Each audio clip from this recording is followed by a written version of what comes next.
Përshëndetje shikues të nderuar, mirë se po takohemi në emisionin frontal ku edhe sot si çdo ditë tjetër mund të njiheni me zhvillimet kryesore në vend përmes materialeve të përgatitura nga gazetarët e televizionit të shtat. Ndërkaq si zakonisht në një pjesë e frontalit i dedikohet edhe bisedës në studio, ku sot i ftuar është avokati Shkëlqen Sopjani. Do të sjellim dhe shumë informacione të tjera, mirë po para së gjithash ndjekim titujt kryesor.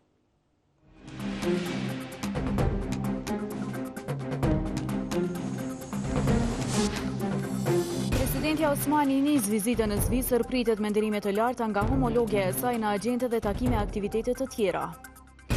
Në kuadër të turit ballkanik, Kaja Kallas viziton Kosovën, takohet me liderët e partive politike dhe pjesëtar nga shoqëria civile. Dështon edhe përpjekja 19 për konstituimin e kuvendit, nuk kalon sërish kërkesa për votim të fshet, VV-ja fajson opozitën. Grabitje armatosur në një operator telefonik, 3 persona të maskuar sulmojnë rojën e sigurimit dhe marrin kasafortën.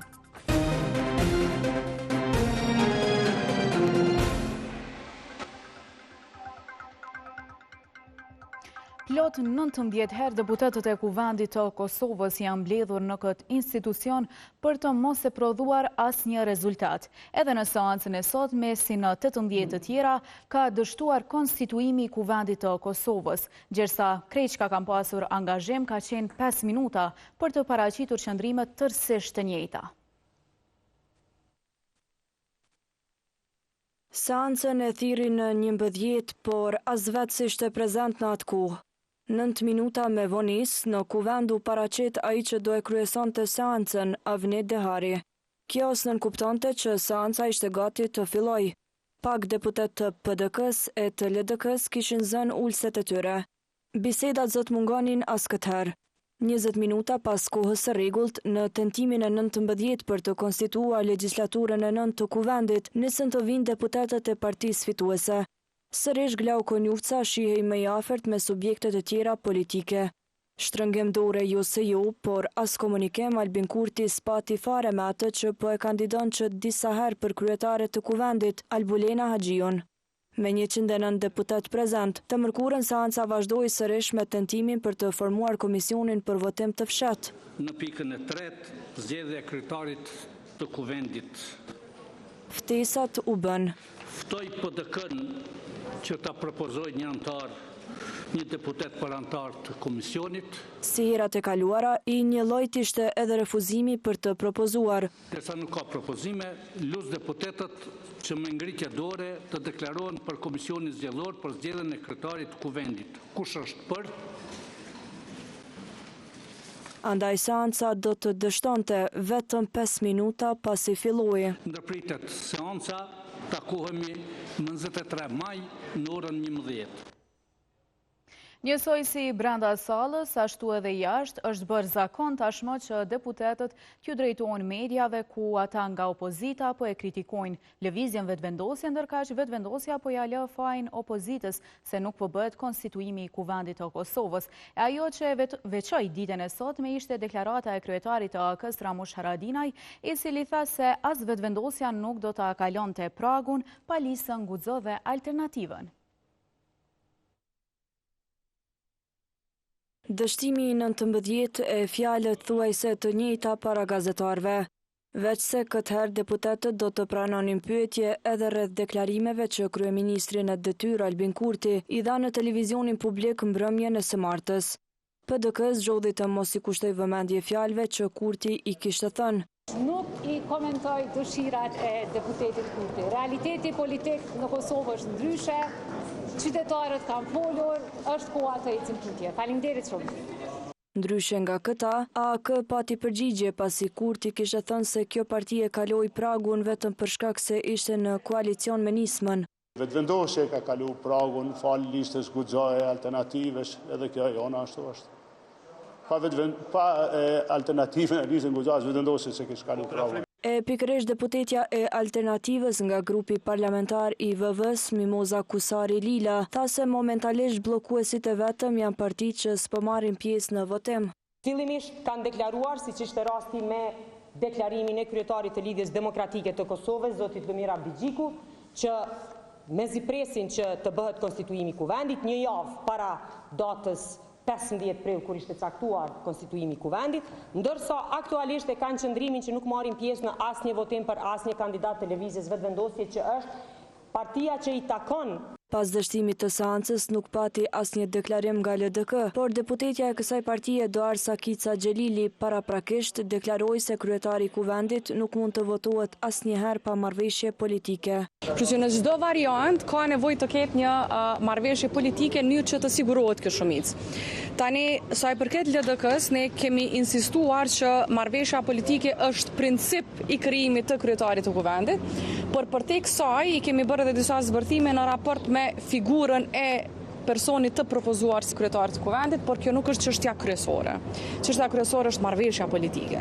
Derisa e kandiduara e VV-s për kryetare të kuvendit Albulina Haxhiu, përgjegjësinë për reflektim ja la partive që ishin opozitë legjislaturën e kaluar. Por nuk është e qartë se çfarë do opozita. Pra, në vazhdimsi, siç keni parë, kanë qëndrime të ndryshme. Është e qartë që ata kanë preferenca.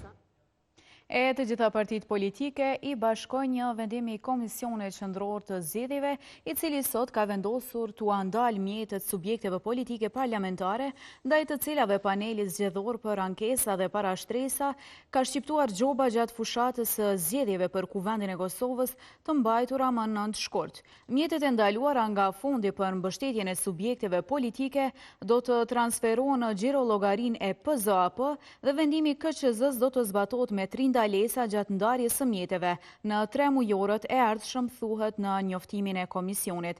PZAP-ja ka dënuar me 212.500 euro lëvizjen vetëvendosje, me 144.500 euro PDK-n, me 136.600 euro LDK-n e 72.300 euro koalicionin AK-Nisma. Në fund të muajit prill, KQZ-ja u kishte ndarë mbi 36 milion euro subjekteve politike për vitin 2025. Gjobat pritet të paguhen nga ky fond.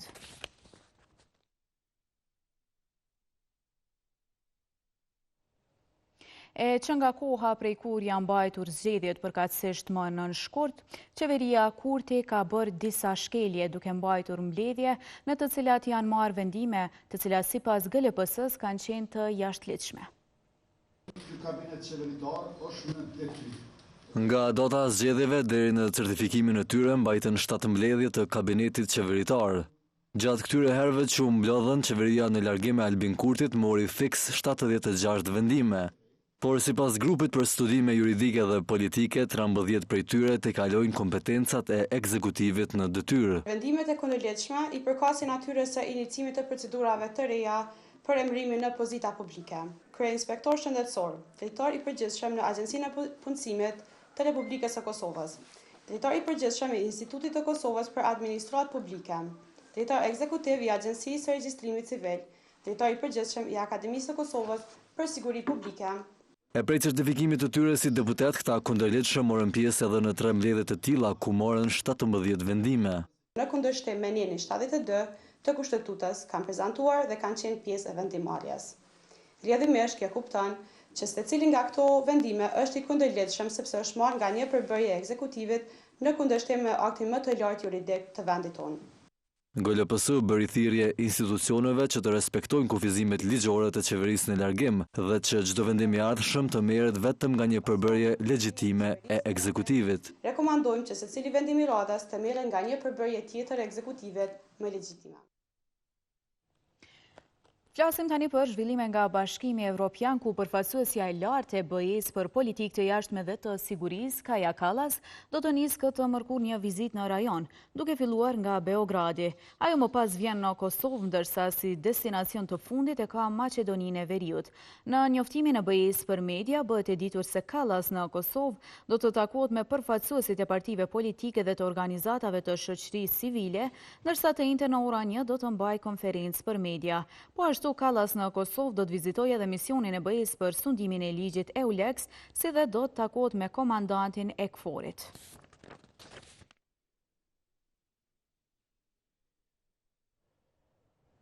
Gjersa Kallas pritet të vi për vizitë në Kosovë, presidentja e Kosovës Vjosa Osmani ka qenë dhe ndodhet faktikisht akoma në Zvicër, atje ku po mbahet një takim udhëtim zyrtar i saj, ku është pritur me mjaft nderime. E shoqëruar nga bashkëshorti vjen në rezidencën zyrtare të Këshillit Federal të Zvicrës. Presidenti Vjosa Osmani pritet ngrohtësisht nga homologja zvicrane Karin Keller-Sutter, me të cilën krahasonte shiun që po bënte me atë të së premtës së kaluar në Tiranë.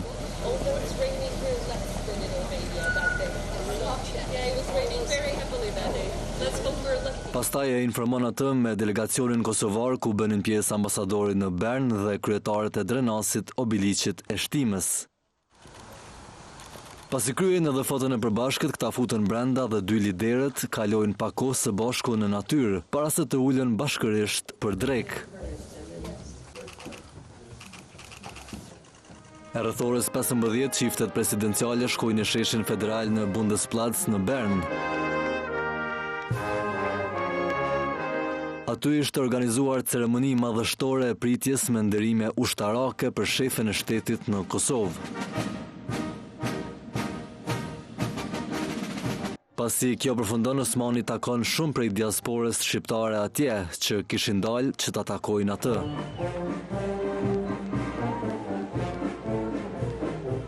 Përveç fotografive me shumë prej tyre që kishin flamujt e Kosovës me vete, kjo mban e duar edhe bebet e porsalindura që ata i kishin marrë në shesh.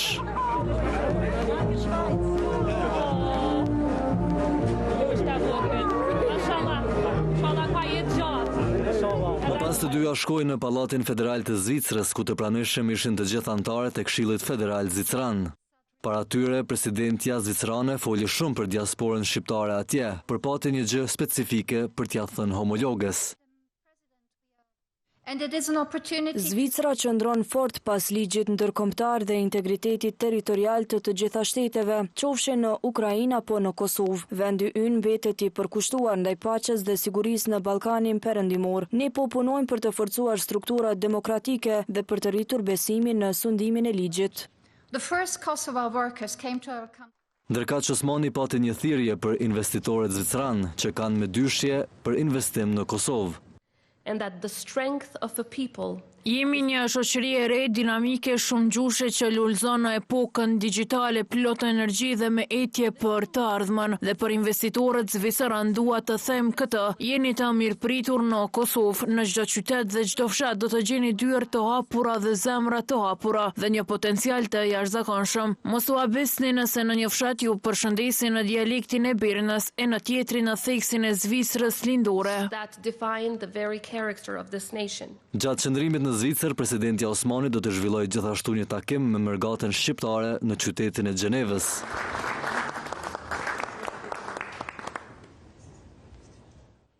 Qëndrojmë tek zhvillimet rreth shefës së shtetit dhe flasim për policinë e Kosovës, e cila ka njoftuar se ka iniciuar rast penal pas kërcënimit ndaj presidentës Vjosa Osmani përmes emailit në adresë të presidencës ditë më parë. Policia e Kosovës ditë më parë ka pranuar informacionin që i referuani, sipas procedurave penale është njoftuar prokurori i shtetit dhe është iniciuar rast penal, konfirmoi policia.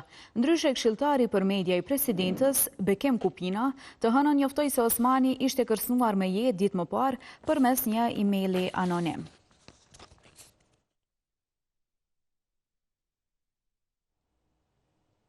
E tani flasim për një rast tjetër në të cilin ka qenë e nevojshme ndërhyrja e policisë së Kosovës, një rast mjaft shqetësues pasi që mbrëm është raportuar se një 14 vjeçare është rrëmbyer me forcë nga disa persona, madje këta kanë tentuar edhe ta godasin me vetur nënën e sëmiturës, e cila ka tentuar ta pengojë një veprim të tillë. Policia e Kosovës ka njoftuar se janë duke hetuar të gjitha rrethanat që zbardhin këtë rast. Pak minuta pas mesnatës u kap me forcë se u fut në vetur. Nga këto 14 vjeçaria në fushë Kosovë u dërguan në një drejtim të panjohur. Një 14 vjeçare dyshohet se u rrëmbye nga 4 persona të panjohur pas mesnate mes rrugës Pajazit Islami e Dardania në fushë Kosovë. Personat e njëjtë goditën me vetur të ëmën e të miturës, e cila tentoi t'i ndalonte. Me njëherë ndonë se e lënduar në 14 vjeçarës kërkoi ndihmë nga policia e Kosovës. Të njëjtit intervenuan me njëherë duke kërkuar ndihmë edhe tek ekipet mjekësore, por shkoi gjatë të miturën e kthyen sërish në lokacionin ku e morën. Sipas burimeve të shtatë, vajza deklaroi tek organet e rëndes se 2 nga të dyshuarit e kishin prekur në duar dhe qafë, e më pas e kthyen sërish në shtëpinë e saj. Rastin e kanë konfirmuar policia e Kosovës në një përgjigje për të shtatë, të cilët treguan hapa që tashmë u ndërmarrën. Sipas informatave fillestare, një vajzë e mitur është futur me forcë në një veturë nga persona të dyshuar dhe pas rreth 1 ore është liruar. Përgjatë incidentit në tentativë për të parandaluar rastin është lënduar lehtë edhe nëna e viktimës. Hetuesit policor kanë identifikuar së paku një veturë që është shfrytëzuar nga të dyshuarit, ndërsa me rekomandimin e prokurorit të shtetit ka iniciuar një hetim në drejtim të veprave penale, rrëmbimi si dhe lëndim i lehtë trupor. Policia u bën thirrje qytetarëve të cilët kanë informacione ose kanë qenë dëshmitar të rastit të japin detaje për kapjen dhe identifikimin e të dyshuarve. E policisë e Kosovës i doli punë edhe në një vend tjetër në Prishtinë, atje ku gjatë një grabitjeje është marrur peng roja i objektit. Planin për grabitje fillua në 3 të mëngjesit. Të veshur një lloj me maska në fytyrë e jelek reflektues, 3 të dyshuarja mësyen një kompanie të telekomunikacionit në Prishtinë. Brenda këta vëdhën një kasafort me pajisje elektronike dhe para të gatshme. Por derisa kjo po ndodhte, morën peng rojen e sigurimit që ndodhej aty. Të dyshuarit përpos dëmeve materiale që shkaktuan brenda kësaj pike në Prishtinë, ata morën peng edhe rojen e sigurimit. M.K. rreth orës 3 të mëngjesit ka deklaruar në policinë e Kosovës për atë se çfarë ndodhi gjatë kohës sa ishte në duart e grabitësve. Raportohet se M.K. para policisë kishte thënë se grabitësit e tërhoqën zvarr brenda objektit. Më kapën nga pas për qafe dhe me tërhoqën zvarr në brendësi të lokalit, më mbajten me kokën poshtë gjatë gjithë kohës, nuk më lejuan të shoh asgjë. Pasi autorët u larguan, roja ka kontaktuar shefin dhe më pas ka njoftuar policinë. Derisa nga kompania IPCO bën me dije përmes një përgjigje me shkrim për të shtatë se askush nuk është lënduar gjatë incidentit. Cak i grabitësve ka qenë vetëm një shumë e vogël parash dhe disa telefona. Nuk është dëmtuar asgjë tjetër. Të dhënat e klientëve tanë janë të sigurta dhe të mbrojtura sipas standardeve më të larta të sigurisë. Ndërkohë, prokuroria ka autorizuar që rasti të procedohet për hetim si grabitje. Të shtatë ka dërguar pyetje tek kompania e sigurimit për të kuptuar përgjendjen shëndetësore të punëtorit, por këta nuk kthyen përgjigje të mërkurën. Dërsa tani flasim për një proces gjyqësor i cili ka filluar sot mes Faik Ispahiut dhe gazetës Ekspres. Ispahiu paditi gazetën për një artikull në të cilin u trajtua një fotografi e gazetarit me Aleksandar Vučićin. Kjo fotografi e publikuar para 10 vitesh u bë shkak për një proces gjyqësor që nisi këtë mërkur. Bëhet fjalë për një artikull të botuar nga gazeta Ekspres, në të cilin u trajtua një fotografi e gazetarit Faik Ispahiu me Aleksandar Vučić, i cili aso kohë ishte në pozita të larta në qeverinë serbe. Titulli i artikullit Faik Ispahiu jetës në Kosovë u dvaratet kryeministrit serb u konsiderua denigrues nga Ispahiu, i cili vendosi ta padis gazetën. Seanca e parë e këtij procesi u zhvillua me dyert të mbyllura.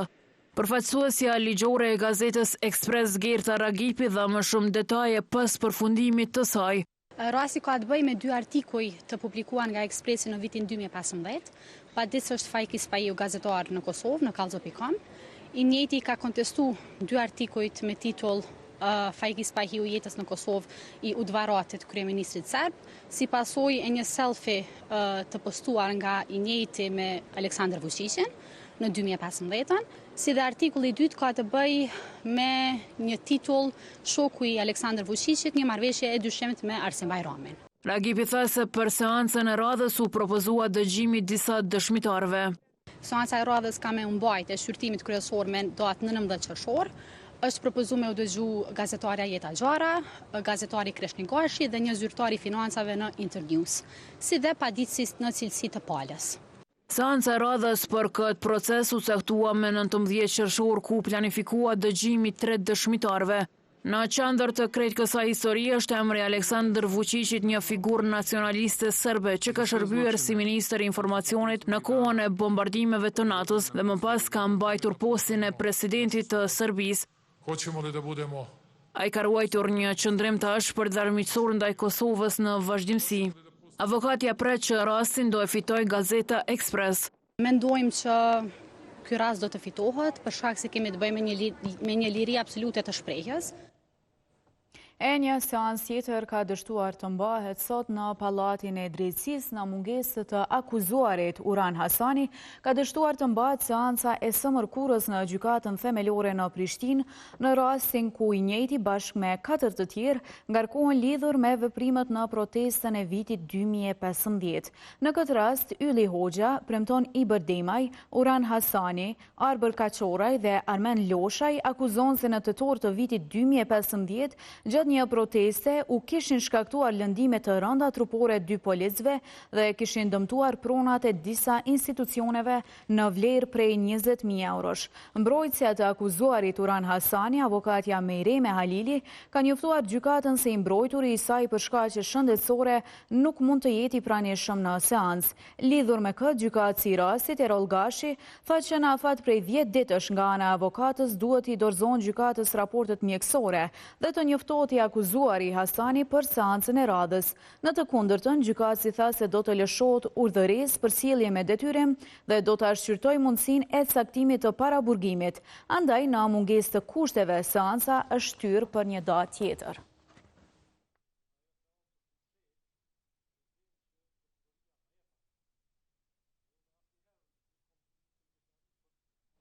E tani flasim për zhvillimet nga gjykata speciale e cila ka refuzuar kërkesën për lirim të përkohshëm për Kadri Veselin, Jakub Krasniqin dhe Recep Selimin. Vendimi ende nuk është bërë publik, megjithatë kjo vërtetohet në kërkesën e fundit për vazhdim të paraburgimin ndaj Kadri Veselit. Paraburgimi mbetet proporcional. Në shqyrtimin e fundit të paraburgimit, ky panel konstatoi se paraburgimi i Veselit për 2 muaj të tjerë ishte i nevojshëm dhe i arsyeshëm në rrethanat specifike të çështjes. Më 13 maj 2025, gjatë vlerësimit të kërkesës së fundit të Veselit për lirim të përkohshëm, paneli konfirmoi se paraburgimi i tij mbeti i nevojshëm dhe i arsyeshëm, thuhet në vendimin e speciales.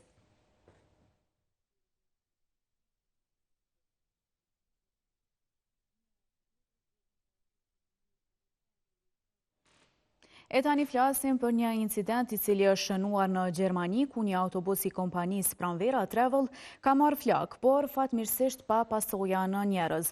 Lajmi është konfirmuar nga pronari i kompanisë, i cili bëri të ditur se autobusi nuk ka pasur udhëtar dhe se ishte në kthim nga një servis në qytetin Dortmund, ku ishte dërguar për një rregullim teknik.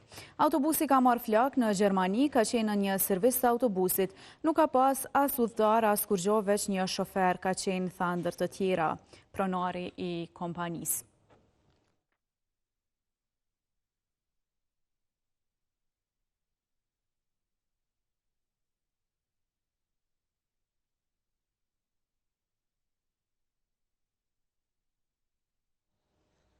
Tani diskutojmë rreth një zhvillimi në Kuvendin e Kosovës, ku sot me iniciativë të deputetëve të Lidhjes Demokratike të Kosovës, të mbështetur edhe nga deputet të partive të tjera, është mbajtur një takim i përbashkët me përfaqësues të komunitetit të biznesit dhe Keskos, me qëllim për të diskutuar vendimin e ZRE-s për largimin e rreth 1300 bizneseve nga tregu i rregulluar i energjisë elektrike, shkruan Gazeta Express. Kjo është bërë e ditur përmes një komunikate të LDK-s, ku është shtuar se në takim kanë qenë të ftuar edhe ZRE-ja dhe Autoriteti i Konkurrencës, por që asnjëra prej tyre nuk kanë marrë pjesë. Të rikujtojmë se ZRE-ja dhe AKK-ja ju shmangën Kuvendit sot, por vetëm para 2 ditëve. ZRE-ja ka marrë pjesë në një takim me deputetët e vetvendosjes, por jo në Kuvend, po në ndërtesën e qeverisë. Ky nuk është profesionalizëm, ky është servilizëm. Institucionet nuk mund të ikin përgjegjësisë duke ikur Kuvendit, thuhet mes të tjera është në komunikat. Në njoftim shtohet se megjithatë takimi është zhvilluar ku edhe janë trajtuar çështje si pasojat socioekonomike të vendit për largimin e bizneseve nga tregu i rregulluar.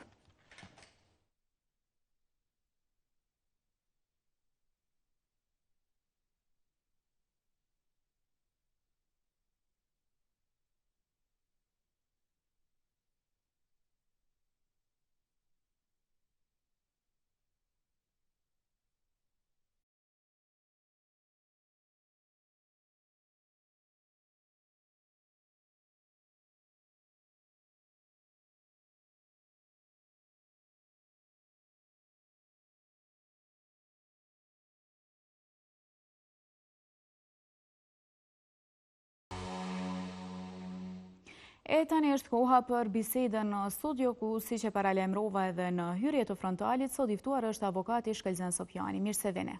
Mirë se u gjem, faleminderit për ftesën. Fillimisht flasim për një njoftim të policisë së Kosovës, të cilët kanë treguar se vetë se kanë ndërmarrë të gjitha veprimet hetimore, se i përket një kërcënimi ndaj presidentes së Kosovës Vjosa Osmani. Si e komentoni këtë kërcënim, natyrën e tij?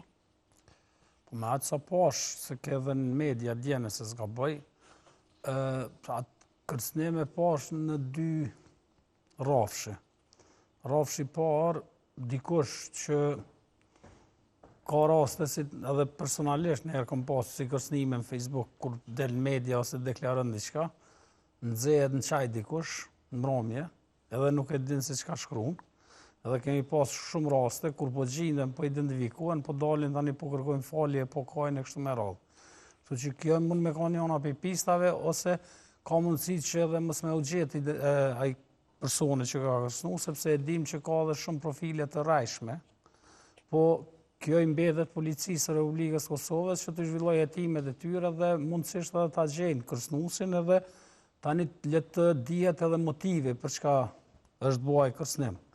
Pra, në këtë pikë nuk ka diçka tjetër me thonë, pa pas edhe ndonjë informatë shtesa i përket kush është kërcënuesi, cili mund të ishte motivi atij kërcënuesi e kështu me radhë. Pra, duhet të presim epilogun e hetimit nga policia e Kosovës, edhe sigurisht se epilogu e hetimit do na jap më shumë informata dhe do kemi edhe më shumë prapavi sa i përket këtij kërcënimi.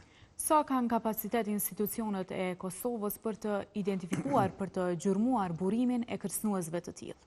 Kapacitete kanë, mirë po nuk janë kapacitetet të pakufishme, edhe pse kapacitetet në aspektin njerëzor vlerësoj që i kanë kogja të mira, sepse janë kogja mirë të trajnuar policë, dhe ka dhe që kanë bërë kogja shumë përvojë në hetimin e këtyre rasteve, apo rasteve të kësaj natyre. Edhe kapacitetet teknike ka, mirë po mos të harrojmë se është problematike posaçërisht e kërcënimet që vinë në rrjetet sociale, me u identifiku saktësisht kush është kërcënuesi, marr parasysh se kemi shumë profile të rrajshme të njerëzve, qoftë në Facebook, qoftë në platforma tjera sociale. Pra, problemi është që platformat sociale kanë shumë pak ose hiç filtera për verifikimin e identitetit të personit prapa cilit personi i cili është prapa atij profili. Pra, edhe ndonjë epilog jo i suksesshëm i hetimit nuk na befason këtë rast, marr parasysh natyrën e veprës edhe mjetet e kryerjes së saj vepre, sepse kjo vepër mund kryhet edhe nga ndonjë vend që ne nuk kemi raporte fare të mira, apo s'kemi hiç raporte sa i përket bashkëpunimit juridik ndërkombëtar. Njëri prej aty në vendeve është edhe Serbia. Pra, një person me një profil fals bën një kërcënim prej një Serbie, prej një vendi në Serbi, apo territorit të Serbisë, se kemi problem sepse na mujë me ditë që veç ka ardhur prej atij territori, sepse edhe me IP adresa është pak problem me mri të personi apo të vendi nga i cili është kryer ai krim, se shteti nga i cili ka ardhur kërcënimi nuk don me të ndihmuar këtë hetim. Ka vende të tilla që nuk kemë shumë bashkëpunim, apo nuk kemë edhe fare shkëmbim të informacionit apo dhe të bashkëpunimit. Po, kur flasim për kapacitetet teknike, a i mungon diçka Kosovës, apo për shkak që e kemi parasysh që ndoshta të gjithë janë caki kërcënimeve të tilla, mirë po kur flasim për shefin e shtetit, normalisht që serioziteti është. Unë prap po e them që kapacitetet teknike janë, marr parasysh natyrën e kësaj vepre penale, edhe kapacitetet njerëzore janë, sepse kemi ekspert të teknologjisë e informacionit kogja të mirë në kuadër të policisë Republikës Kosovës, po dhe institucioneve tjera të Republikës Kosovës, po prapë për kundër kësaj, varet se prej nga ka ardhur ky kërcënim, edhe varet se personi që ka bërë kërcënimin, sa ka informata që janë, nëse mundem me thonë, identifikuese për personin në profilin e tij. Këtu është ajo sfida e madhe, sepse mund të ketë profil të rrajshëm, që nuk ka asnjë informat, apo është probleme ndërlidh identitetin e një personi prapa atij profili, dhe ai kërcënim të vjen nga një vend, ta zonë siç e përmenda siç është Serbia, e cila në asnjë rrethon nuk të ofron ndihmë në hetim apo në identifikim të ndonjë kryeshit të veprës penale, hiç më pak kur është fjala për kërcënimin e nishit të Republikës Kosovës, në këtë rast presidentes. E qartë. Sa shpesh janë raportuar kërcënime ndaj liderëve në Kosovë dhe si mund t'i selektojmë ato? A kanë qenë, cilat prej tyre kanë qenë më serioze? Më saktësisht, për shembull, a mund të mirët më seriozisht një kërcënim përmes emailës apo dallon edhe mënyra se si bëhet kërcënimi? Këto, nëse flasim për udhëheqësit e institucioneve të Republikës Kosovës, kam fjalën prej vitit 2008 e tutje, ka pas raste kur janë kërcënu, kryesisht prej platformave sociale, mirë po nuk është që ka pas ndonjë indikacion se kërcënimi ka qenë nëse mundem me thonë, serioz. Marë parasysh se nuk ka pas shumë tentativa në realizimin e kërcënimit me theks veçantë ndaj liderëve të institucioneve të Republikës Kosovës. Pra, nëse mundem me thonë, ka rasti më eklatant ka qenë atë kohën kur u pat plagos Azem Vllasi në Saraj, ka qenë edhe disa pi liderëve në atë listë, pak më serioz, sepse ato janë ndërmarrë disa veprime për me pak të ndaj një personi, për me realizuar kërcënim, po unë nuk e di, pak të nuk më kujtohet që ka pas ndonjë rast, që ka qenë shumë serioz, edhe i cili është bërë një plan specifik, janë siguru mjetët për realizimin e atij kërcënimi, mirë por nuk është arrit. Pra kryesisht kanë qenë kërcënime më shumë deklarative, nëse mundem me thonë, në rrjetet sociale. Në momentin që po flasim për kërcënime, është raportuar se kryeministri, faktikisht është raportuar më herët se kryeministri i Kosovës është kërcënuar me vrasje. Sipas televizionit publik RTK, institucionet e sigurisë në Kosovë, pas mbledhjes së Këshillit të Sigurimit të OKB-s kanë siguruar të dhëna se nga Serbia janë përpjekur për vrasjen e Kurtit në Shkup. Faktikisht kjo ka qenë një prej rasteve të raportuara më parë se ka ndodhur. Çka mund të themi për këtë rast? A ka qenë një kërcënim një natyre më serioze? Po sa më kujtohet, të 3-4 vitet e fundit kanë qenë 2 kërcënime që janë raportuar ndaj kryeministrit. Një ka qenë, nëse s'gaboj, prej Shqipërisë, një person, një gjatar, që dul që nuk ka pas fare lidhje me atë punë, edhe kë në Shkup. Kë në Shkup është dhënë vetë si informacion, mirë, po nuk ka pas kurrë më tej. Nuk ka pas diçka, kështu që për mendimin tim edhe ky kërcënim nuk e di a kisha më referu kërcënim mas pari, sepse informacioni për kërcënim duhet të jetë i verifikueshëm edhe i besueshëm. Këtu nuk kam pa diçka për te lajmit që është dhënë, të paktën unë nuk e di që ka pas ndonjë zhvillim diçka të theksuar me qëllim të zbardhjes apo ndonjë informacion shtesë që kesh me mbështet informacionin fillestar. Pra edhe kjo, unë prapë tham, mund t'jetë njëri prej atyre kërcënimeve në formë deklarative, siç e përmendëm më herë. Po, pra, për shkak që asë kohë kur ka ndodhur ky kërcënim ndaj zotrit Kurti, është ndoshta ka marrë mjaft pompozitet si lajm. Pra, ka pasur mundësi që nuk ka pasur seriozitet nga ana e institucioneve për ta trajtuar, apo nuk ka pasur mjaftueshëm përmbajtje për ta hetuar? Unë e vlerësoj që serioziteti nga ana e institucioneve ka qenë dhe gjithmonë është. Pra, institucionet gjithmonë i trajtojnë me seriozitetin më të lartë kërcënimet ndaj udhëheqësve të institucioneve, hiç më pak ndaj kryeministrit.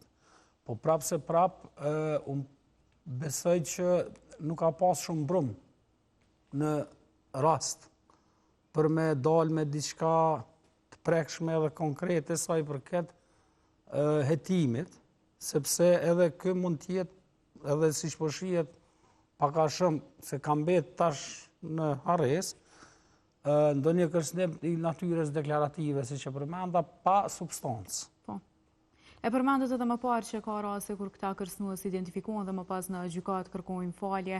A mendoni se ka bazë ligjore të mirë për t'i dënuar në mënyrë që veprimet këto edhe të dënohen ata që kërcënojnë, po i letjet edhe një mesazh për të gjithë njerëzit të cilët bëjnë vepra të tilla. Po kanosja si vepër penale në kodin penal të Republikës Kosovës nuk është prej veprave trona penale, sepse dhe sankcioni nuk është prej sankcioneve më të mëdha. Pra, nëse s'ka bëhesh deri një vit burgim në raste pak më trona, rrethona më trona.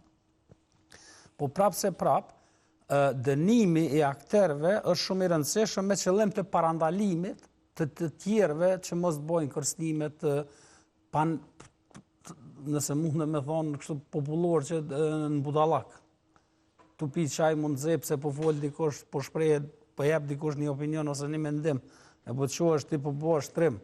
E nesër po del po kon, këta përveç që për marrin një dënim nga gjykata, këta për marrin edhe një dënim publik, nëse mundem me thonë, se po dalin që nuk janë njerëz edhe shumë inteligjent, nëse mundem me thonë njerëz të mëshëm. Po gjykata e ka kufirin derisa mund me shku me mas ndëshkuese ndaj këtyre njerëzve. E ndoshta nëse e shohim që këto, se kohëve të fundit kemi pa që kanë ra, nuk ka pas shumë rastet paktën të raportuara të kërcënimeve ndaj figurave publike, qofshin ata zyrtarë të shtetit, apo qofshin edhe gazetar apo opinionistë kështu me radhë.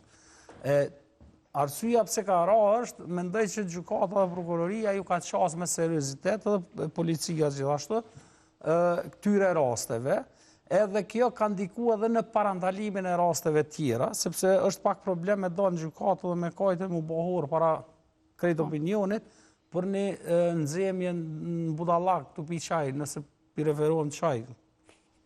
Qasim tash për një çështje tjetër, e keni parasysh që ditëve të fundit është raportuar që institucionet e rendit kanë ndërhyrë duke bërë mbylljen e objekteve në veri të vendit të cilat funksiononin përmes strukturave paralele në Serbi.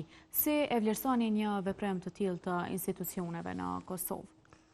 Po veprimet e tilla unë i vlerësoj si veprime që ndërmerren në funksion të shtrirjes së sovranitetit, rendit dhe ligjit në tërë territorin e Republikës Kosovës.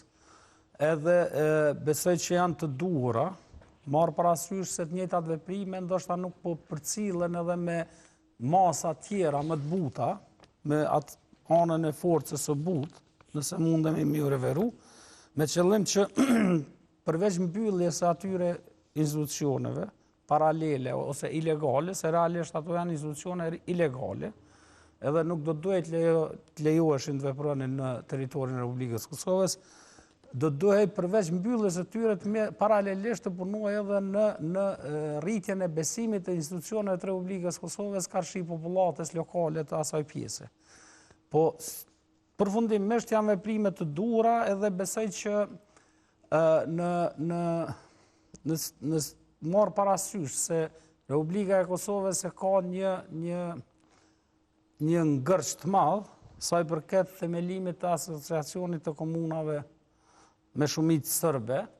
Mbyllja këtyre institucioneve mendoj që janë vaksinat mira, të shëndetshme për mirëqenien e Republikës Kosovës, para se të themelohet një asociacion, sepse me ekzistimin e këtyre institucioneve paralele ose ilegale, pas themelimit të asociacionit, atëherë do bëhet shumë më e vështirë largimi këtyre strukturave që dihet botërisht që nuk janë dashamirëse ndaj Republikës Kosovës dhe institucioneve të Republikës Kosovës, përkundrazi e minojnë dhe nuk e njohin rendin ligjor dhe kushtetues të Republikës Kosovës. Nëse këto do funksiononin pas themelimit të asociacionit, do ishte shumë më problematike për institucionet e Republikës Kosovës që këto të largoheshin edhe fizikisht nga Republika e Kosovës. Edhe mos largimi i tyre sigurisht se do ndikonte në mbarvajtjen e kushtetutshmërisë dhe ligjshmërisë në tërë territorin e Republikës Kosovës. Mirë po në mungesë të këtyre veprimeve përkatësisht shtimit të besimit në institucionet legale atje, a mund të prodhojnë këto veprime pakënaqësi në mesin e qytetarëve serb të cilët jetojnë në veri të vendit? Kemi parë disa protesta të cilat janë organizuar, paraqesin këto rrezik për përshkallëzimin e situatës atje?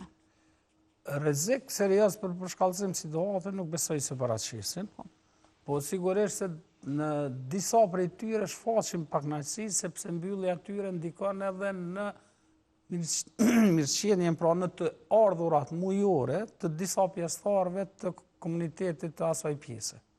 E këto problemi është që këtu duhet natë jemi pak më proaktiv, pak më dorëshlirë, që mos t'i lëmë ata ta ndinë mungesën e atyre të ardhurave, mirë po t'i kthejmë nga na dhe të fillojmë t'ju tregojmë që realisht ne kujdesemi edhe për mirëqenien e tyre, edhe të familjeve tyre.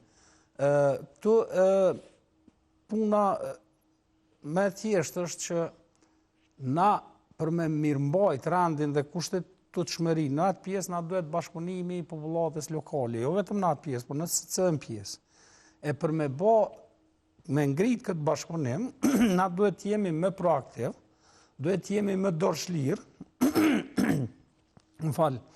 dhe duhet jemi më të vendosur në strategji, nëse kemë strategji, në zbatimin e asaj strategjie, sepse pa bashkëpunim me popullat lokale është kogja problem, qoftë edhe nëse dërgojmë krejt policinë e Republikës Kosovës në atë pjesë, marrë parasysh territorin, terenin, masinë e teritorit, sepse po flasim për dikon 18% të teritorit të Republikës Kosovës, për kundër faktit që atje jetojnë rreth 20.000 banor, po prapë territori është shumë vështirë i kontrollueshëm. Edhe është problem me kontrollu pa pas bashkëpunim me popullat lokale. Se na e kem pas edhe kemi kriju një momentum jashtëzakonisht mirë me largimin e strukturave ilegale. Prej asaj pjese me theks veçantë përveç strukturave ilegale, është kriju një momentum shumë i mirë edhe me vetë dorëheqjen e policëve të përkatësisë serbe nga policia e Republikës Kosovës. Kjo ka ndodhur diçka kogja e mirë për Republikën e Kosovës. Se është momentum i mirë? Është momentum i jashtëzakonshëm sepse ata policë mos paku ju kanë përgjigjë zinxhirit komandues të Republikës Kosovës dhe mos paku ju në kujdes për sigurinë e qytetarëve të asaj pjese. Përkundrazi, shumë herë kanë qenë në funksion të pasigurisë për qytetarët e asaj pjese, duke qenë edhe pjesë e shantazheve të ndryshme, kërcënimeve të ndryshme, besa edhe sulmeve fizike, ndaj pjesëtarëve lokal të asaj pjese, gjithë atyre që kanë shfaqur në ndonjë formë apo tjetër ndonjë kundërshtim ndaj listës serbe dhe pjesëtarëve të listës serbe. Pra, kjo ka qenë një shlirim për popullatën lokale të asaj pjese, edhe unë edhe thamë me kompetencë, sepse edhe kam vizituar pjesë disa herë, edhe përpara edhe tash, qytetarët lokal ndihen më të sigurt sot se sa kur kanë qenë ta zonë para vitit 2021. Shumë atë sigurt ndihen sot. Mirë po, ata nuk kanë siguri ekonomike. E sigurinë ekonomike na duhet punojmë të ja ofrojmë. Qoftë përmes investimeve, subvencioneve e kështu me radhë. Në anën tjetër kemi reagimet të Bashkimit Evropian të cilët kanë kritikuar veprimet e institucioneve të Kosovës për mbylljen e strukturave paralele, duke thënë se këto mund ta përshkallëzojnë situatën. Si e shihni qëndrimin e Bashkimit Evropian ka shikrej këtyre zhvillimeve dhe a duhet merret parasysh nga institucionet në vend nëse veprimet e tilla janë faktikisht të lehtëshme? Po reagimet, shqetësimet e Bashkimit Evropian është dëshmu tashmë që nuk kanë qenë reale. Sepse nuk është që kemi pas ndonjë përshkallëzim të theksuar prej banjskës e tutje të situatës në atë pjesë, e para.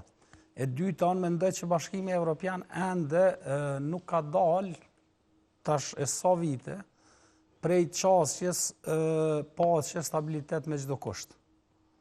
Pra, ata duhet me e adaptu qasjen në suazat të rrethonave aktuale që me kuptu që ekziston një shtet, janë disa institucione të një republike, cilat nuk mujnë me kohabitu me institucione ilegale apo me kancer në trup. Sepse institucionet ilegale janë sikur kanceri në trupin e njeriut. Pra sa ma shumë që i len, edhe nuk i trajton, nuk i largon, ato mund me kalun edhe në metastazë. Kur kalon në metastazë, kanceri dihet që është problem me e trajtuar.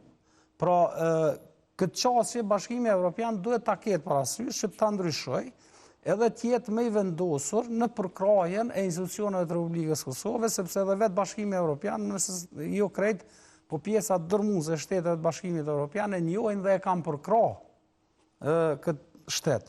Edhe shumë prej tyre kanë dhënë ndihmë të jashtëzakonshme edhe në forcimin, themelimin dhe zhvillimin dhe forcimin e këtyre institucioneve, me theks veçantë Policisë së Republikës Kosovës, FSK-s, AKI-s e kështu me radhë. Pro këta janë vetë akter që kanë punu në ndërtimin dhe forcimin e këtyre institucioneve, pra duhet tash ta kenë të qartë se çdo institucione duhet ta kryejnë punën e vet. E puna e tyre është me largu kancerin prej trupi. Kjo është. Kur jemi te veriu i vendit, ditë më parë është raportuar se grupet e caktuara të qytetarëve po mblidhen me qëllimin kinse për të monitoruar gjendjen për shkak që sipas tyre ka pasur raste të ngacmimeve që po ju bëhen banorëve aty. Si shihni një organizim të tillë? Nuk është që kohëve të fundit kam dëgjuar për çto, të jem real, këto kanë qenë theksuar nëse zgaboj vitin e kaluar.